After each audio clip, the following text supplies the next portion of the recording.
Ranking of Kings has returned in a unique sort of anime season. Ranking of Kings Treasure Chest of Courage is going to be a 10-episode anime season, but it's not a season 2, but it also is a full anime season all at the same time. What they're doing is, because the manga, there isn't a lot left to adapt with where season 1 ended, and Ranking of Kings was insanely popular in Japan. Like, it was topping television charts. It was like in top 10s multiple times in terms of most watched show of the week in Japan. So Wit Studio, of course, wants to keep making more. So what can they do when there's not a lot of manga content to adapt as it currently stands? Well, what they're doing is they're doing a spin-off of sorts where they're randomly going to, seemingly, if we look at episode 1 of this show, they're going to take random points in time of the main series. Maybe they'll jump way in the past, maybe they will go past where season 1 ended at some point. But in terms of episode 1, what they did was they had 2 short, simple, cute stories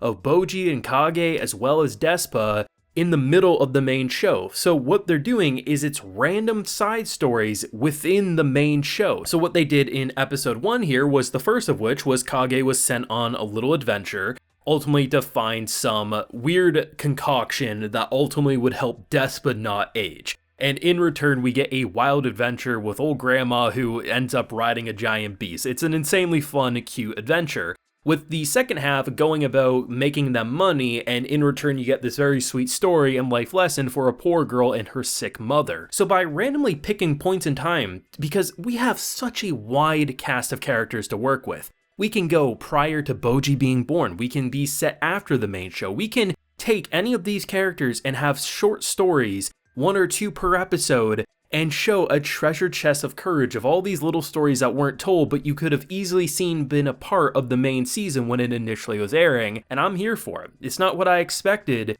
but I am very, very happy that we're going to have 10 episodes of more of that Boji greatness. Now, I do have a full live reaction available on my Patreon if you want to see my full uncut thoughts. Ranking of Kings to me is one of the best anime ever made. I think in terms of recent anime that have really hooked me in, Ranking of Kings, To Your Eternity, those are like within top 10 anime for me. Like, I just loved what they did. And I am so happy to be back. Like, I glow when I watch this show because it just hits different. Not only aesthetically was it something so unique, it just had this like, man, you felt like you discovered a 1980s anime, and just thank God for the HD re-release because it's so beautiful to look at. And I really like the idea of the 2 short stories because by themselves they're fun little adventures, and it feels Ranking of Kings through and through. But I really like what it does because when you think back to where timeline-wise this episode would take in chronological order in terms of where we would place it in season 1, you just feel like had this aired initially when this was releasing in season 1,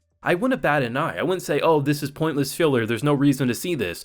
A lot of the best moments of Ranking of Kings didn't come from sad moments or action-packed moments. It came from just watching Boji and Kage learn and grow together. So an episode like this where Kage gets separated very briefly because Despa has a midlife crisis, he has an aging spot, so ultimately it's obviously the end of the world. So he gives him a gold coin, says, go find these mushroom tops or whatever they call them, right? And because no one's selling them in the village, he ultimately goes into the woods. And we get this weird adventure where a bear that kind of looked like it had a turtle shell, and there's like this old woman riding on top for her dear life. And I'm like, what are we seeing? And then she starts hustling Kage to do all these chores, being like, ooh, my ankle. And I wasn't sure what to expect. I was like, either she's gonna try to poison and kill us, or she's just hustling us for basically so her housework would get done. And it turns out she's not trying to kill us, but ultimately anyone who tries to collect her bounty, she kind of screws with and makes them, well, her bitch. And I love that. I love the fact that this old Betty is able to just mess with people, but ends up giving a pie with the item that they were looking for, so all's well that ends well sort of a situation. But I really think the second half was really where it shined, because Boji is one of the most kind-hearted souls that will ever exist. He is the precious cinnamon roll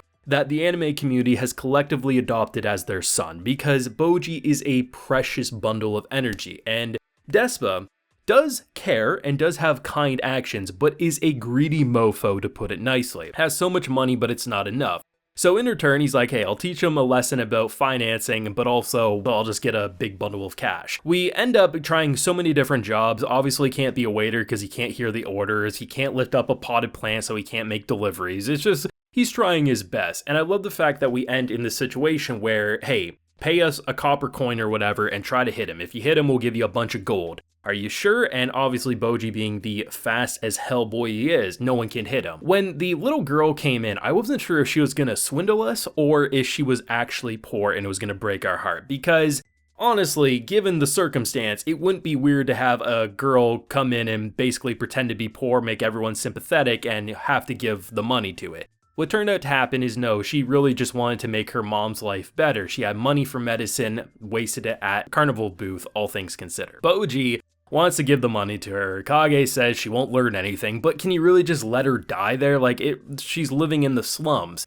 And the fact that we get this moment with Despa, that really it's the most perfect Despa moment ever. I'm not gonna let her die. I'm not gonna let her starve, but I ain't just giving my money away for free. I'll teach her. I'll make her academically smart so that she can succeed in life and over time pay me back. I ain't a charity, but I will hook a girl up. And I was like, okay, that's actually a pretty good life lesson, though you might have been able to maybe just give her the money for free sort of a thing. But hey, I guess I would go against Despa's entire business model. What Treasure Chest of Courage was a episode of Ranking of Kings that could have easily fit in between the other episodes we've already seen. And like I said, there is a large cast of characters to work with and time periods to work with. We could have an episode dedicated on Boji's mother in terms of before her death, right? There's so much possibilities, and whether it's primarily focused on Boji or they decide to split off certain points of the episode and show the side characters and what they were doing prior to some of the big moments of season 1, or they decide to have a couple of fun moments post season 1, I'm here for it. It was different than what I was expecting. I knew it wasn't going to be a full-on season 2 in the way that it was going to just take place after. I knew it would have to be some form of side content. I just didn't know exactly what to expect. But having an episode with 2 unique, fun, charming, but feel like Ranking of Kings side stories, that's all I need. I mean, it was clear we weren't going to get a season 2 ever or for a while just because there wasn't material to adapt. But leave it to Wit Studio to find a way to say, hey, we know you love it, and clearly it's a good anime for us to make. We're going to find a way, and I love it. Originally, I thought it was only going to be like a 4 to 6 episode anime given prior leaks and stuff, but no, it has been confirmed, 10 episodes, and I'm here for it. Much more than I thought we would ever see. I thought maybe if we were lucky, we'd see a Ranking of Kings movie, but honestly, 10 episodes of that Boji greatness has returned, and episode 1, it made me smile. I loved it, and I can't wait for more. Thoughts and feelings yourself. What do you think of the format they're doing, especially given that, you know, we weren't going to see a season 2 for a long time anyway? Do you enjoy the kind of spin-off side content that we're seeing here? And pick a character. What do you want to see in the Treasure Chest of Courage tackle in terms of past, present, or maybe even future content in the Ranking of Kings universe? Let me know down below. Drop a like if you enjoyed and subscribe if you're new around here. Be sure to ring that bell so you can get notified when I upload on the channel. And of course, as I mentioned, we do that full live reaction available on my Patreon. And while you're there, you can also get a video shout out. So today we have Alla Ann, Benjamin Margolis, and Black Snow. So I appreciate the support, everyone. Please take care and have a good one.